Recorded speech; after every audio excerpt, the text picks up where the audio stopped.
I'm here today with epidemiologist Bonny Specker from South Dakota State University, who is going to give us an update on what's been going on with COVID-19 in our state, locally, in the world, and in our nation. So Bonny, before we get started on that stuff, what do you have for us today for Epi 101? Well, I wanted to just talk a little bit about what epidemiology is and maybe a little bit on how you become an epidemiologist and then what an epidemiologist does, especially this time with COVID. And I thought to start out with, it might be good to know what the origin of the word is, because a lot of people, when I tell them, well, I'm an epidemiologist, the first thing they want to do is show me a rash that they have, because they think it has to do, with the epidermis, but it's not that. It comes from three Greek words: epi, which means on or upon; demos, which means people; and logos, which means the study of. So it's, in quotes, the study of what befalls a population, which, what's happening to a population is what it refers to. It is the study of the distribution and determinants of health-related states or diseases in specified populations, and then how to apply this study to the control of health problems. And I have a link here that is to a CDC website that gives you more information on what exactly epidemiology is. So how do you become an epidemiologist? Most people either have a master's of public health or their PhD in epidemiology.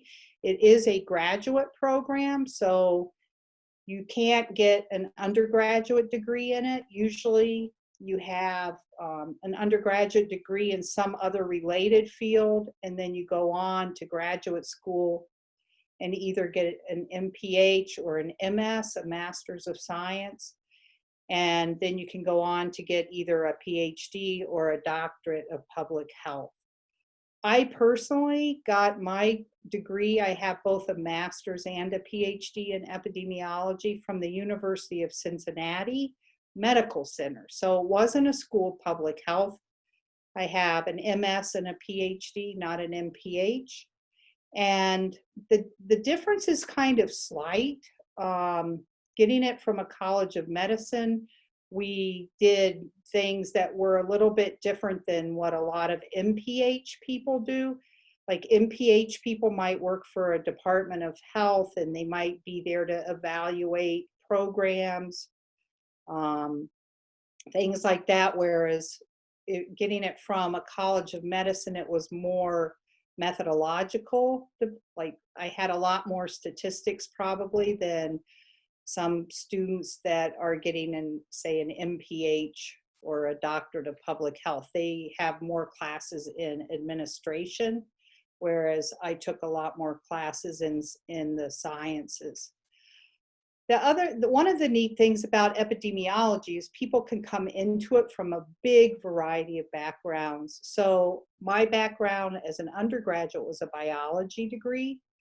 My husband, who actually teaches epidemiology up at SDSU and worked for the CDC for NIOSH when we lived in Cincinnati, he actually has his PhD in toxicology, the study of poisons. So he uses his background when looking at epidemiology. You have people from anthropology, genetics, a whole range of backgrounds that go into epidemiology. And in graduate school, what you're taught is really a lot of the methods that are used to study the distribution of diseases in populations. So you have a lot of statistics because you have to look at populations or numbers. And then you might have courses in infectious disease epidemiology, chronic disease, where you're looking at what causes heart disease, what causes cancer, how do you prevent those things? The smoking and lung cancer, that was determined by epidemiologists, that connection. So it's a wide variety of backgrounds looking at a wide variety of diseases. My PhD work was actually as a nutritional epidemiologist and in pediatrics. So I did a lot with vitamin D and calcium metabolism during infancy and with breastfeeding, what happens to a mother's bones, those sorts of things. So I would design studies that could answer those questions. Um, I worked in neonatology, which, newborn infants, they run the NICU, the neonatal intensive care unit. And I used to get really nervous being around preterm infants. So I decided that the best thing for me to do was to figure out what happens with a healthy full-term infant. Because if you didn't know that, how could you figure out what happens with a preterm infant?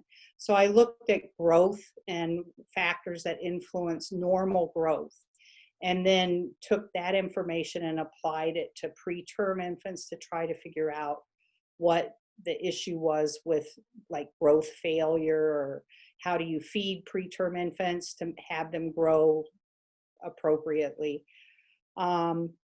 For about the last 7 years, I've been involved with the Department of Health and Maternal Child Health Epidemiology. And that came about actually from our involvement with the National Children's Study, which was a large epidemiological study that included Brookings County. And so that's kind of how things have evolved over time. So why is epidemiology important for COVID? Well, I've just listed some things here that epidemiologists try to work on, or what they can be doing. One of the big things is identifying the source of outbreaks for, say, infectious diseases. So the epidemiologists in China were some of the first people to identify that food market as the source of COVID. There's also, in epidemiology, we learn ways to measure how severe an outbreak is. We know morbidity and mortality data. How do you look at that? What are the sources of that data? What are the statistical methods that you can use to look at it? And one of the goals is to define risk factors or identify at-risk populations so that you can then intervene by either minimizing those risk factors or making sure that the at-risk populations are protected somehow. Another thing that epidemiologists do is monitor trends over time. So that's the daily report that I do for COVID. We're looking at what's happening over time. There's also some fairly elaborate statistical methods that you can look at to monitor those trends. Epidemiologists can be involved in developing guidance on ways to slow down the spread of the disease. One of the studies that was looking at aerosol was done in they noticed that that there were several cases coming from this one restaurant. So an epidemiologist may have investigated that and figured out how they were connected. It's kind of like solving a mystery, but the mystery involves human health. So that's why I have always liked it. I like mysteries. Also, one thing that usually, like you might have PhD epidemiologists as part of a team that might work on designing and monitoring clinical trials. So that look at drug efficacy and also the testing of vaccines. I've been involved in several clinical trials related to nutritional interventions, as well as treatments for bone-related diseases, since I've done a lot with bone health. And also, epidemiologists are often involved in what's called data safety monitoring boards, which is a committee that reviews data on, say, vaccine efficacy or drug efficacy. They're the ones that in recent weeks have like said asked the vaccine trials to stop temporarily because they review safety data on vaccines at regular intervals. And they're part of a team. There's a lot of people on those committees, but they're pretty interesting to follow. And that's what an epidemiologist does. I like it. It's, we also, it sort of is a nice mix of things. You can be at the computer working on data, but then at the same time, you're out meeting with people and trying to figure out or collect data to figure out answers to specific questions. Well, thank you, Bonnie. It's nice to know that there's people in our community that are really looking into what's going on with the COVID virus. And it's not just you, you actually have a team, a group of people that you work with to put some of that data together. Is that correct? Right. We have a team that puts together the city threshold report that the city uses to help guide them in deciding what phase they're in, or if there's what ordinances there should be. And it's a very nice group of people. It's great working with them. It consists of several epidemiologists, not just myself, quite a few virologists or people that study viruses, as well as immunologists, people that look at the immune system, and also some of the local healthcare providers are on that committee as well. And yeah, it's fun to work on these joint projects for sort of the common good of the population. And it's really nice to have some local information that's specific to what we have going on in our county as well. So thank you, Bonnie. Well, can you give us an update on everything that's been happening in the community as far as COVID over the last week? Sure, and this is for the week ending yesterday on Sunday. And for Brookings County, it actually is looking pretty good. Not ideal, but it's looking better. The indicators are going in the right direction. There have been 1,545 total cases, but this week the number of cases was 165, which is down from 181 in the previous week. There were 338 active cases yesterday, and that was down from 382 last Sunday when I did this report last week. There have been 47 individuals hospitalized, 7 admissions this week compared to 10 in the previous week. Again, down. There have been 6 total deaths, 2 deaths this past week, which is unfortunate. The county is still in substantial community spread. And just to remind people, we need to get below 34 cases a week in order to get that down to a moderate community spread. The test positivity is still high. It's not as high as the state, but it's still higher than what's recommended by the WHO, that 5%.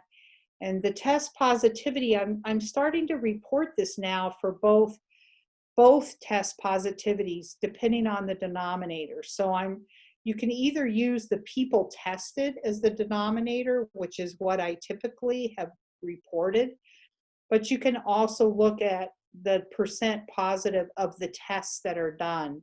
And I haven't done that in the past because it's actually recommended that you use people tested as the denominator, but so many people in South Dakota have been tested that if, say, I was tested 3 months ago and I'm tested again, I can't be counted in that denominator twice. So there's some problems with that now that such a large percent have been tested.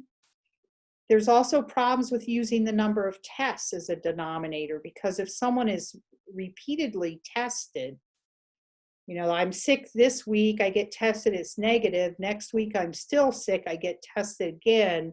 I'm going to be counted twice in that denominator. So it can be artificially low or lead to artificially low test positivity. So I'm reporting both because there's pros and cons to each, and I've added that to the daily slides.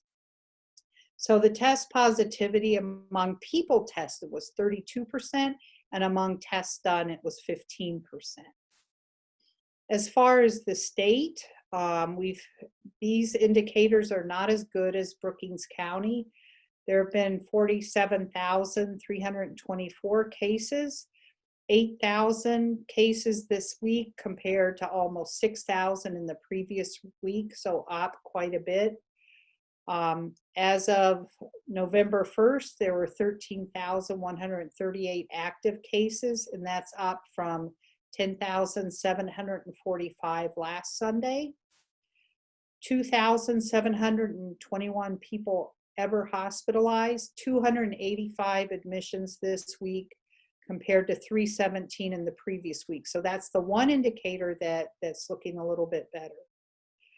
421 individuals were hospitalized in South Dakota with COVID yesterday, and that was up from 366 last Sunday.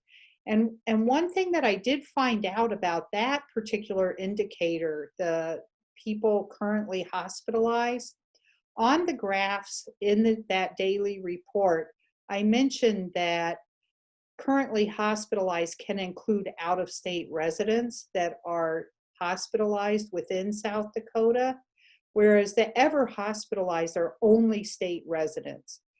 Well, I asked the Department of Health what happens if you have a South Dakota resident who is transferred out of state. Do they appear under the currently hospitalized? And they do not. So this number does not include South Dakota residents that are being sent to other states.